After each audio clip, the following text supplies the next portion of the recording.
Hello everybody, this is Matador from freetradingvideos.com. It's 12:15 p.m. on Monday, January 25th, 2010, and after a nice pre-market gap up, we saw a bit of a sell-off. We broke below the 110 mark. We're trying to hold up here for a little while, and then also we did a very nice gap fill. So let's take a look at that without the pre and post market data, and you can see now that a little bit more clearly. It's not like a perfect gap fill where it would have been at the close, but it's very close. So now we're running up right back into the 110 mark. Again, above that, just for resistance levels, the high of the day is a good one at 110.35, and I'm still going to hold my 110.70. And if I zoom out, then the high of yesterday or Friday, the 110.60 area, is still very relevant.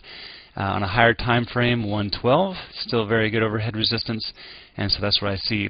Underlying support, I'm still going to hold with a 109.22 area, the lows, and then of course below that I have to go to a higher time frame, and I'm still saying the 108 level. So good support. The 100 MA is holding up at least for right now. A little bit of a tail on today, but lots and lots to work through. So let's take a look at the intraday market internals, and you can see now that we've been rising actually the whole time while starting out bullish.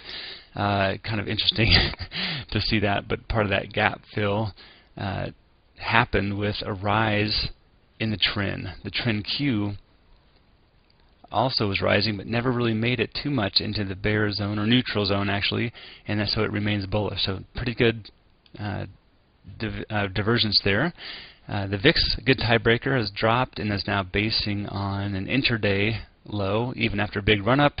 This is a higher swing low, of course, on this time frame, and we haven't bled out that much. We're still at 25.50 area, and on a higher time frame, that's a mere blip on a pullback. So volatility remains much higher than it was before, and that is, of course, still a bearish scenario. So this rally here that we're experiencing, this little pull back here and a little rally here, is very small with not much market internal corroboration. So I'm being very careful about how and when and where I might go long in the face of all this overhead resistance while maintaining our levels of support to see how we digest data.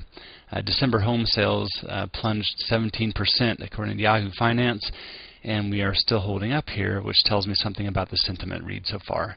So stay tuned for D7's video at the close. I'll be wrapping things up with you on how the day finished up, and we'll be talking to you soon.